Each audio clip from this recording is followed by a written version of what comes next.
How does the Baltimore Ravens re-signing of Kyle Van Noy impact their draft strategy? We talk about that and so much more coming up next year on this episode of Locked On Ravens. You are Locked On Ravens, your daily Baltimore Ravens podcast. Part of the Locked On Podcast Network, your team every day.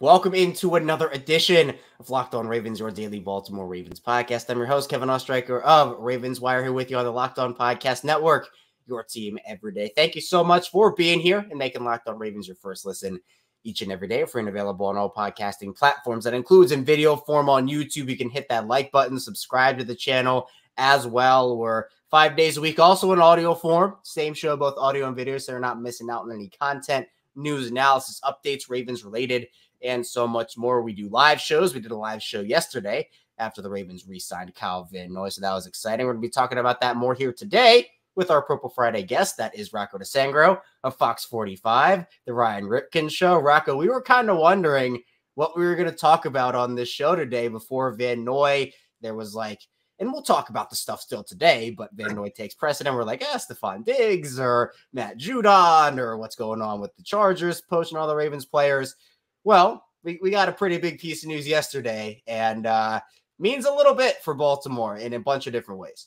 I think the lead of this show is going to be like Sam Mustipher going to the Broncos, the backup center from a season. Owings Mills native, by the way. So Shout out to Sam for going to Denver on a one-year deal. But yeah, man, it's crazy how news just breaks. You're like, are the Ravens going to make moves? It's like the meme, I think, from The Simpsons where the kid's just like poking with the stick, like, come on, do something.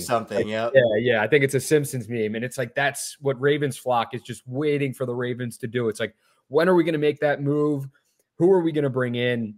And you know what? The Ravens didn't have to go too far to get their guy. And they brought in Kyle Van Noy. So yeah, we talked about it, Kevin. I think a few episodes ago, we were like, if they can bring back one of these two guys, who would you prefer?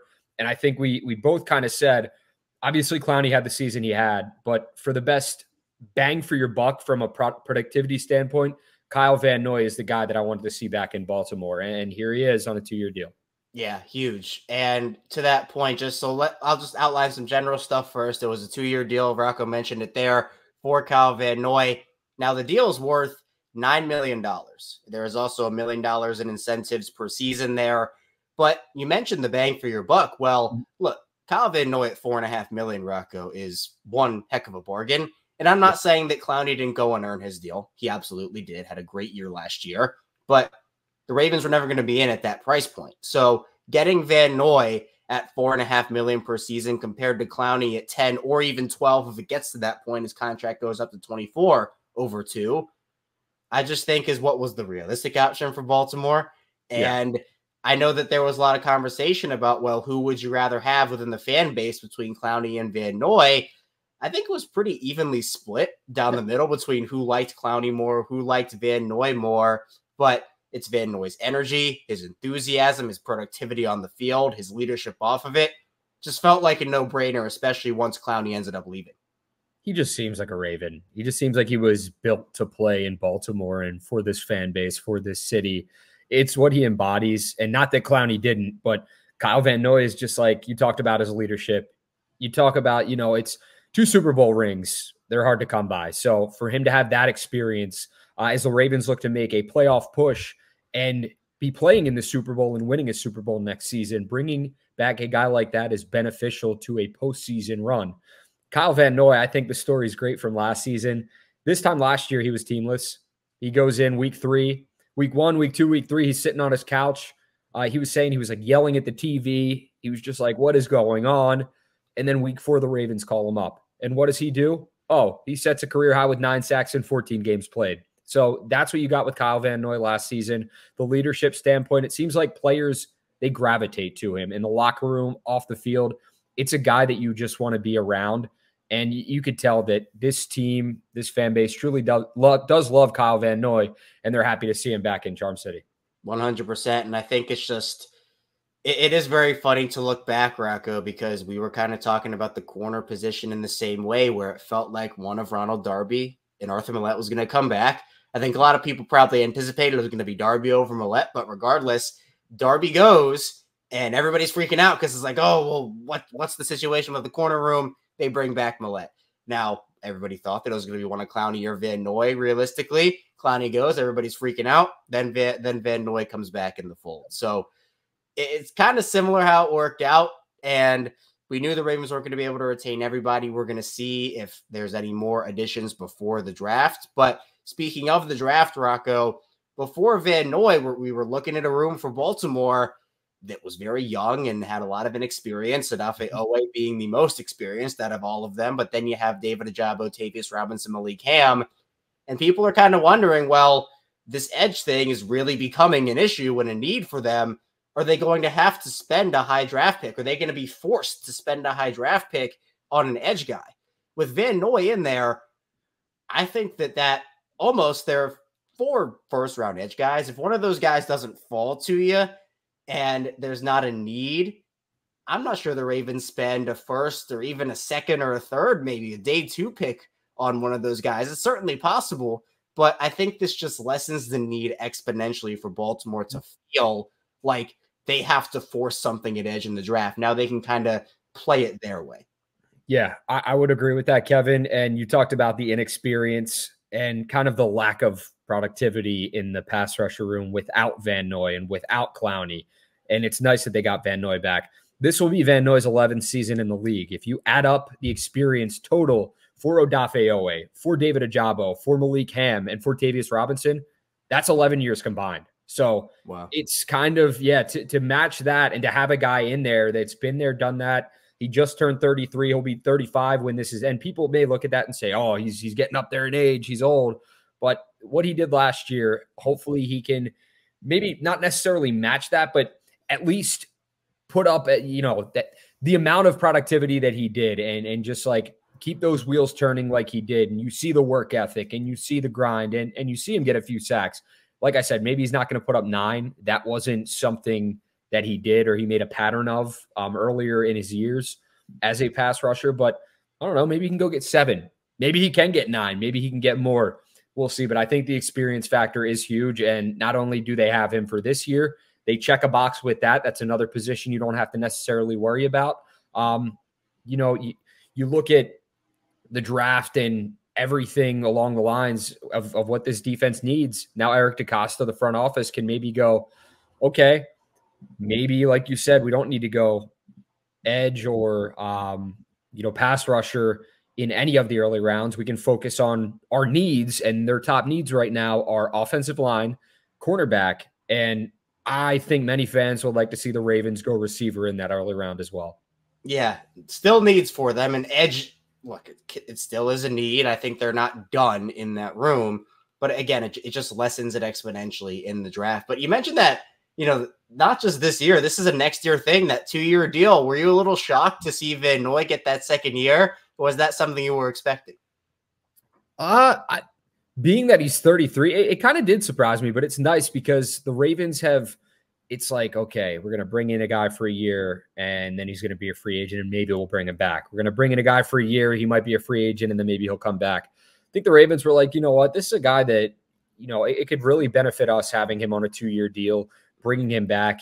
And it gives us some stability at the position, some stability that they need, because Odafe Oweh is on his 4th year this year. The Ravens still have a decision to make about his 5th-year option, whether they're going to pick it up or not. If they don't, Kyle Van Noy's sitting right there. He's sitting pretty right there leading that outside linebackers room, that pass rush room. So I think that could definitely play into a factor play a factor in what the Ravens potentially do with Odafe Oweh. Do they pick up that 4th-year option or 5th-year option or not? But I know that's a conversation for a different day as we get closer to that deadline. Yeah, and according to Mike Garafolo here, Kyle Van Noy, just some more specific salary cap implications. Van Noy gets $5.25 million actually in the first year of his new deal with the Ravens, meaning that he'll get that remaining 3.75 in the second. Now, we don't really know. I'm not sure the full. I don't think actually the full terms have been released yet. So There are still some questions about, is this really just a 1-year deal with the second year tacked on in case, he goes it as a Pro Bowl season to keep him on. But he's getting a raise from what he got last year. It's important. Nice. He definitely earned it. Now, it's not necessarily the raise Clowney got, but still a raise nonetheless for a player that, again, provides a ton of leadership for them. And I thought this was just the move that made sense. We even talked about it a bit last week, Rocco, where out of the guys we had kind of listed of who was still available on the market after, we were kind of wondering, well, there's not really a ton left. Clowney goes, and Van Noy is all of a sudden the top prize, seemingly for any team left on the pass rushing market. But he also knows the system, and not that Mike McDonald is still there anymore because he's not. But I think that's also an underrated factor because Zach Orr is not just tearing down the defense and building it up. He's going to keep the system in place. And that also, I feel like, might have been a contributing factor here. Yeah, and I think another factor, Kevin, was I don't think the Ravens want to go into a season with – it sucks to say this because I do like, it's never anything about the person's character. It's just what they do on the field. And Odafe Owe showed flashes last year of, okay, maybe this year he could take a much bigger step, but he's still not proven himself yet in the National Football League. David Ojabo, it sucks, but he's been injury prone. It's unfortunate. So those two guys, the Ravens hoped last year maybe, okay, they could potentially lead the charge. We can bring 1 or 2 veterans in here to help lead the room. But Ojabo got hurt again. Owe had how many sacks? I can't think off the top of my head, like 4 or 5 sacks. I think he had 4. Correct me if I'm wrong. 5. 5 sacks. Okay. So that's 5 sacks isn't bad, but for a guy they took in the first round, they want him to do more. They want more out of Odafe Owe, and I think Odafe Owe knows that. And this is a big year for him. So I hope we see the flock sees a motivated Odafe Owe to go out and to not necessarily be that top pass rusher. I think they're looking at Kyle Van Noy to do that. But hey, Odafe Owe, if you want, come in and take that top spot. Do your thing. Show this fan base what you're capable of and prove some people wrong. For Ojabo, the hope is that he stays healthy. Tavius Robinson, he was very raw last season. I mean, he's still kind of learning how to be a pass rusher, starting football so late in his life. And then you have a guy like Malik Ham. When he's healthy, dude, I'm telling you what, watching him last year in, training camp, OTAs, some of the moves he was making, he's like, and I know he's a local guy, but like, yeah, I would love to see what he does in training camp this season, and if he can make a jump as well, because that's a guy I would love to see just kind of take the outside linebacker room by storm. Someone we're not necessarily talking about week in and week out. Yeah, and to that point, that actually brings us to the close of the first segment very nicely, Rocco, because that's exactly what I want to talk to you about in the second part of the show to open that. So coming up, we'll be talking a bit more about if the Ravens are done at the S position, if the guys they need are on the roster, should they trade for someone, should they sign someone, should they draft someone? Stay tuned. Lots to get to here on Locked On Ravens. First, this episode is brought to you by eBay Motors. Passion, drive, and patience, the formula for winning championships, is also what keeps your ride or die alive. eBay Motors is everything you need to maintain your vehicle and level it up to peak performance. Superchargers, roof racks, exhaust kits, LED headlights, and more. Whether you're in a speed, power, or style, eBay Motors has it covered. With over 120 million parts, your number one ride or die. You'll always find exactly what you're looking for. And with eBay Guaranteed Fit, your part is guaranteed to fit your ride every time or your money back. Because with eBay Motors, you're burning rubber, not cash. All the parts you need are the prices you want. It's easy to make your car the MVP and bring home huge wins. Keep ride or die alive at ebaymotors.com. Eligible on Zola, exclusions apply. eBay Guaranteed Fit, only available to U.S. customers. We're back our second segment, Locked On Ravens. Kevin Oestreicher still here with Rocco DiSangro, talking Ravens, talking Kyle Van Noy back in Baltimore. A 2-year deal for Van Noy, a great deal for the Ravens, and honestly for Van Noy too. But Rocco, as you kind of mentioned there at the end of that first segment, there are some talented players outside of Kyle Van Noy on the Ravens roster. It just feels a little better now with the veteran there. But would you feel confident in Baltimore just kind of not touching their edge room? Maybe they bring in a late round draft pick or an undrafted guy, and maybe you feel confident in Owe taking that spot next to Van Noy instead of them bringing in a veteran. Is that something you would like to see them do? Or would you feel more comfortable if another vet is added to the equation? I'd probably feel comfortable, not going to lie, Kevin, if another vet is added to the equation, if they can get them at a decent price. You don't want to go out and overspend for someone that's only going to be here for a year unless you truly feel like they could be a game changer. And I'm not sure if the Ravens thought that's what they were getting with Kyle Van Noy or Jadeveon. Like they knew how good these guys were, but to come in and for both to have career seasons, I'm not sure if Eric DaCosta or anybody really expected that. But good on both of those guys for doing what they did. I would like to see another veteran, man. It would make me more comfortable with the youth that we talked about, with how, I want to say inexperienced, but yeah, man, you look at it's, if you're going to look at just Odafe Owe, you're going to have Kyle Van Noy, Odafe Owe, and then it's going to be a significant drop-off. We're talking about with David Ojabo being injured. A healthy David Ojabo, I'm interested to see what a full season of that looks like. And I'm hoping that he can get a full season under his belt of being healthy, because if he is healthy, I mean, we're going to see a guy that was, projected to go in the first round until a brutal injury at his pro day. And then he suffers another injury. And it's like the injury bug cannot stay away from David Ojabo.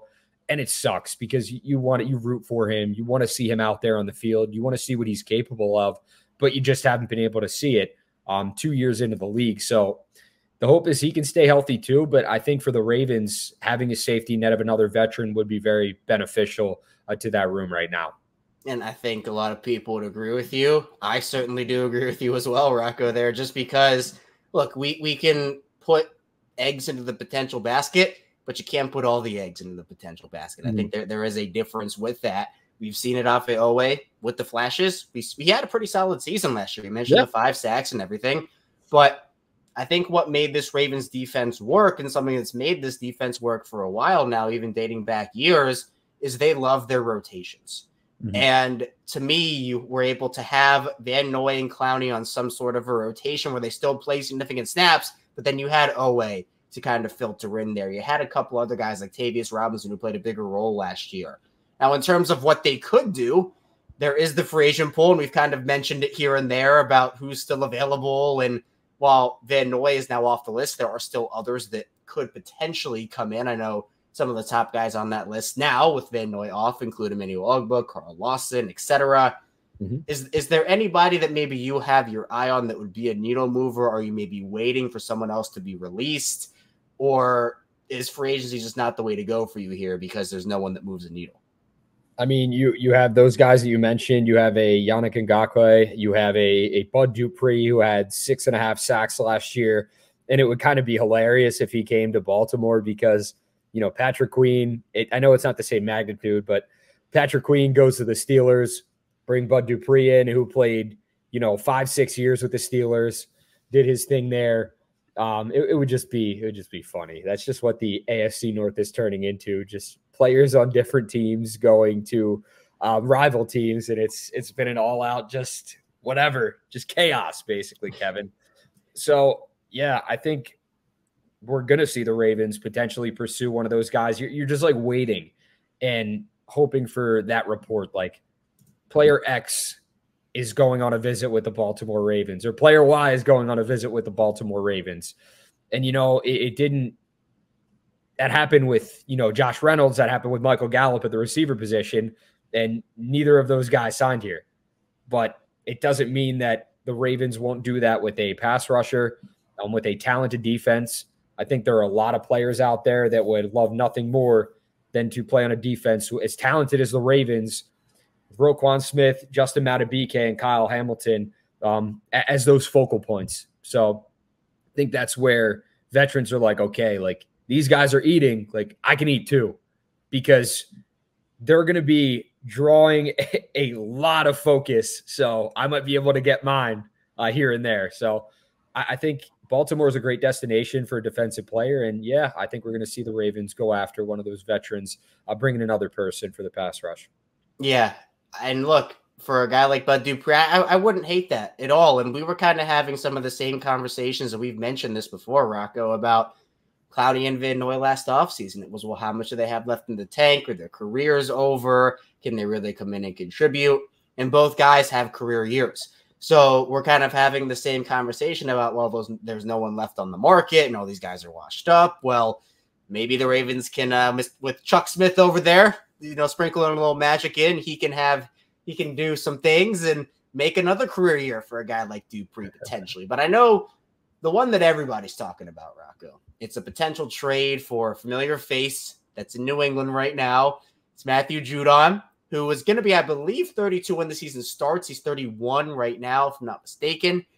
But he's someone that when he is healthy, he was not healthy last year, but when he was healthy, 2 double-digit sack years in his first 2 years in New England before his injury last year. Now, only played 4 games last year for the Patriots, had 4 sacks. He's still a heck of a player. Obviously, in Baltimore, it's not the Don Martindale system anymore. You can argue that the Don Martindale system was not favorable for edge rushers, just based off of all the things they were asked to do and the pressure. It was a weird system for edge guys. Now you're in the Mike McDonald / Zach Orr system era, and I think Judon could really play a pivotal role there. He's in the last year of his contract. The bonus money does not travel with him in a trade, so his actual hit on the last year of his deal for Baltimore would be right around $6.5–7.5 million. Pretty bargain deal for a guy like Judon.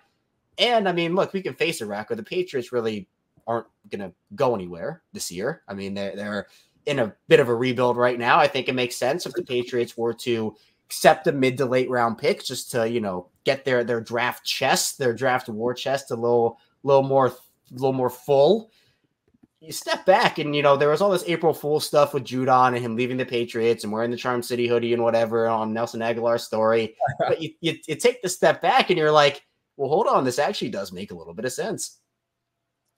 Yeah, I mean, one would think it makes a little bit of sense. And he's a guy that's very familiar with this team, obviously, having played here. So it could be, I think that a lot of people would love to see Judon back in Baltimore and enjoying his time here. And there's a lot of players on the team that he's still close with, still keeps in contact with if you follow him or any of the guys on social media. But I don't think the Ravens are going to overpay for anyone, regardless of the familiarity or if they played here before. If, right now with the contracts that they do have, if it makes sense, Eric DeCosta's like, all right, I can, work some numbers, bring him in, and then also fulfill the other needs we have right now. But I think this is a case of once the Ravens need to figure out other positions first before they worry about a trade for Matthew Judon. You look at the deals last season, Kevin, and you're the numbers guy, but so you can, bring this up or correct me if I'm wrong here, but the 2 pass rushers they brought in last year, when they brought in Clowney, it was like, what, a $2 million deal for a year? Yeah, and they brought in Van Noy for like a $1 million deal for a year. I don't think you're going to see the Ravens overspend for another pass rusher. They just paid Kyle Van Noy $9 million reportedly for 2 years. So I don't see them. And what would Judon's hit be for the Ravens? It would be like you said 6? Yeah, right around 6 or 7. Yeah. So do you see that happening? Because I truly don't. I think it's kind of a pipe dream right now. I'm not sure if that's something that they're going to kind of pull the trigger on. Yeah, I think it's possible. I think that there is not – look, Judon would be by far and away, by like miles, the best pass rusher on the market still. He's still a really good player.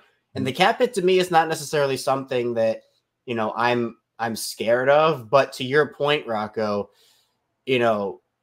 are they going to sign another offensive lineman in free agency? Are they going to sign another wide receiver in free agency? Those are the questions. And if they feel like the draft is better at that point, and they're like, okay, we feel better about an offensive tackle in the draft and a wide receiver in the draft, so we're going to spend our remaining money on an edge rusher to add, then I think it makes perfect sense for the Ravens to go out there. But if they're like, yeah, we're going to bring Gallup in on a deal, and then we're going to sign a veteran offensive lineman, and then maybe we're going to go out there and get a veteran corner like Stephon Gilmore. Those positions right now take more precedent, but it's just a matter of where they decide to go, what avenue they decide to go. So I can see it happening. I'd love it. I'd love it personally, but it's just a matter of like, where do they feel like the best value is at each position, which I know is what you're trying to say. Yeah, no, absolutely, man. And it's like, to me, why would you go after a Matthew Judon right now on a 1-year, $6 million deal and I know people are going to be like, oh, if you do this way, this could be an unproven player. But I'm saying if they do go after someone in the draft and get some value out of them or make some trades, like if you're gonna make a trade, maybe trade up or back in the draft in the early rounds and see if you can get another pass rusher there. If you truly feel like you need another one. And I know we just talked about that, but I'm kind of playing both sides right now, looking at it from one way, looking at it from another way. I'm trying to look at it how fans look at it. So I don't know. I just don't think that Matthew Judon to the Ravens is going to happen. But listen, crazier things have happened, Kevin. So nothing honestly would surprise me with this football team or what they do. And fan base would go nuts if it did happen, I feel like. Yeah, expect the unexpected. That is the rule in sports. So anything's possible. You said it, man. Anything is possible. We're gonna see. Yeah. Oh man. We're gonna see how it all plays out for him, but still plenty of offseason left. And coming up in the final part of the show, we'll talk about Baltimore's remaining free agents. If there's anyone still worth signing, there were a lot to start, not a lot left. Stay tuned. We'll talk about that all coming up here next on Locked On Ravens. First, the show is brought to you by Robinhood. Did you know that even if you have a 401k for retirement, you can still have an IRA? Robinhood is the only IRA that gives you a 3% boost in every dollar you contribute when you subscribe to Robinhood Gold. But get this, now through April 30th, Robinhood is even boosting every single dollar you transfer in from other retirement accounts with a 3% match. That's right, no cap on a 3% match. Robinhood Gold gets you the most for your retirement thanks to their IRA with a 3% match. This offer is good through April 30th. Get started at Robinhood.com/boost. Subscription fees apply. Now for some legal info. Claims of Q1 2024 validated by Radius Global Market Research. Investing involves risk, including loss. Limitations apply to IRAs and 401ks. 3% match requires Robinhood Gold for 1 year from the date of the first 3% match. Must keep Robinhood IRA for 5 years. 3% matching on transfers and subject to specific terms and conditions. Robinhood IRA available to U.S. customers in good standing. Robinhood Financial LLC member SIPC is a registered broker-dealer. We're back. Our final segment of Locked On Ravens. Kevin Ostreicher and Rocco DiSangro still chopping it up here, talking Ravens football. I actually forgot to give my health update. Rocco, I usually give the health update in the first part of the second segment. I forgot. We're going to do it right now in the final part. Rocco and the Ryan Ripken Show crew, which I am a part of as well, they are very in tune because I give them updates. You hear the voice crack, so of course I'm not better yet. Fever's gone, so luckily that part is over, but there are still symptoms. I'm still stuffy. I still got a huge cough and everything. Actually, if you tune into the live stream and you caught the end of that, I was like tearing up, trying not to have a huge coughing fit. I got it literally right. I hit end record and it was just a cough. So it's been a rough week. Had the 101.4 fever, went up to 102.1, came back down to 107. I mean, it's been a journey, still getting through it, but it's been an adventure. I'll call it that. So it's Rocco knows all about it. I hopped on the Ryan Ripken Show on Monday, I think, and didn't sound too great, and everybody was enjoying it. So that's kind of how it goes. Kevin, I hate to gas you up, man, but I just want to say this. Ravens flock, you are blessed to have this guy leading the charge for your Locked On Ravens content, because he's a machine. He's a psychopath, and I mean that in the nicest way possible. But the hours he sleeps or doesn't sleep, and then he's doing these shows, show after show, just crunching them out, creating content, throwing stuff on Twitter or X or whatever you want to call it, when he's sick, when like having a sickness that would break most people, Kevin is just out here doing his thing. So, Kev, shout out to you. You're a madman. I don't know how you do it, but you're putting out some great content, man. So I don't say enough nice things about you, I feel like. I felt like since I laughed at your pain on the Ryan Ripken Show, I felt like I'd be nice here. I appreciate that, man. You know, you weren't the only one, so I give you a pass for it. It's all right, man. It was hilarious when you joined and the camera was off and you were just like, no. Yeah, I was. I know that I still am regaining the color in my face, and I'm pale anyway, but I'm still trying to regain the color in my face. Oh, that was not a good camera look. I'm very, very glad I did not turn the camera on for that one. But all right, let's get back into Ravens, Rocco. Thank you again for the compliment. That means a lot to me. But let's talk free agents. We know that Baltimore had a laundry list of free agents coming into the offseason. We knew it was going to be a tough one just in terms of them losing guys. Well, there are only 4 left, and that is very weird for me to say, but there are. It's only 4. It's J.K. Dobbins, it's Dalvin Cook, it's Daryl Worley, and it's Rock Ya-Sin. Mm-hmm. This is also weird for me to say, but it feels like the most realistic option to come back out of those 4 is Daryl Worley, someone who I think has the least name recognition out of the 4 of those guys. Yeah, I would agree with that because I think the Rock Ya-Sin experiment, pains me to say this because he's a Temple guy and I root for him, but it just kind of came and went. And I think fans were not happy with the way he performed or played last season. It was just like he got burnt a lot. So, I think Worley could be the best bet. Watch J.K. Dobbins just sign back here. Watch him just I really don't think that's going to happen. I'm just saying that would be crazy. Talk about expect the unexpected. Watch him just come back here on a 1 year, just prove myself again deal, even though you're not really going to be able to do that behind Derrick Henry. But looking at the running back room right now, it's Keaton Mitchell hurt, Justice Hill, who, I think he could be a solid in the mix back, but then you're behind Derrick Henry, who else do you have in the mix? And usually it was okay when the Ravens had kind of a platoon. It was Gus, JK when they were healthy, which unfortunately it was rare that they were on the field together, and then Justice Hill. So it will be interesting to see kind of how the Ravens approach the running back position as well. They're not like I said, Derrick Henry is the starter. He is going to get a boatload of carries, but I'm just talking about maybe you go out and bring another name in because when Keaton Mitchell's healthy, he should be that number 2, and he's going to be. But I'm saying right now, for the first little bit of the season or the first half or, however long of the season, what is that running back room going to look like? Who will the Ravens add at that position as well? Because I really do expect them to add somebody or something in that room. I do too. And it's either going to be, to me, a late round draft pick who, again, you can kind of slot into that number 4 role once Keaton comes back. I mean, that obviously is one that a lot of people have.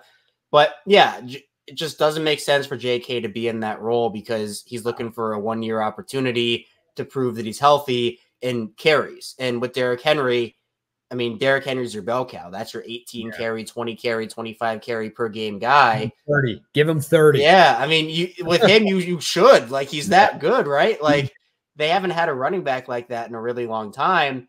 And we're so used to seeing the committee in Baltimore, especially in the Lamar Jackson era. That's not the way this offense is going to be this year. So Keaton will still get his touches when he's healthy. Justice will still get his. What does that leave for a guy like JK, who I think does deserve opportunities and does deserve carries? So we're going to see him. One place he could go, Rocco, is those Los Angeles Chargers. He did visit with them. They have signed another former Raven a couple of days ago on Ben Mason.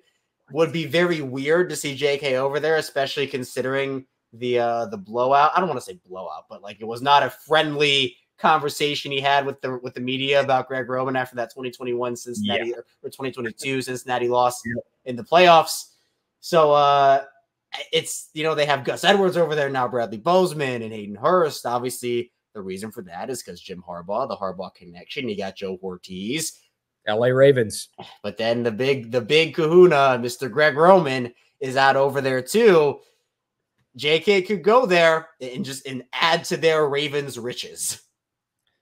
Man, that would be something it's just what do we call them? Do we call them the Baltimore Chargers? Do we call them the Los Angeles Ravens? It's they have a Harbaugh as their head coach. They have the former offensive coordinator. They have the former director of player personnel and Joe Ortiz. They have a ton of former Ravens. It's insane at this point. And I love the reaction when Ben Mason signed with the Chargers. It was just everyone was of course. Mm-hmm. It's here we go again. And watch someone else, a former Raven, go. It wouldn't surprise me at all, man. They're just, we'll see what happens, but it's getting ridiculous at this point. It's all right, but this fan base can look at it and say, you know what? Imitation, that's the sincerest form of flattery. So that's one way to look at it. Another way to look at it is, all right, stop taking all our guys. It's getting ridiculous, out of hand. Just, enough is enough.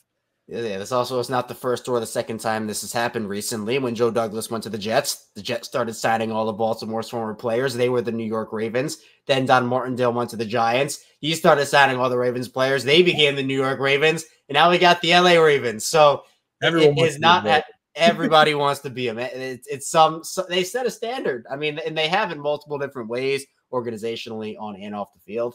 But you know what? Greg Roman has his formula. We know what that formula is, having covered this team. And it's in the vault. It's in his vault. Well, we're going to see if he brought that over with him. I don't know. Maybe he's going to crack that thing open a little earlier than he did in Baltimore. I don't even know if we ever got to see it.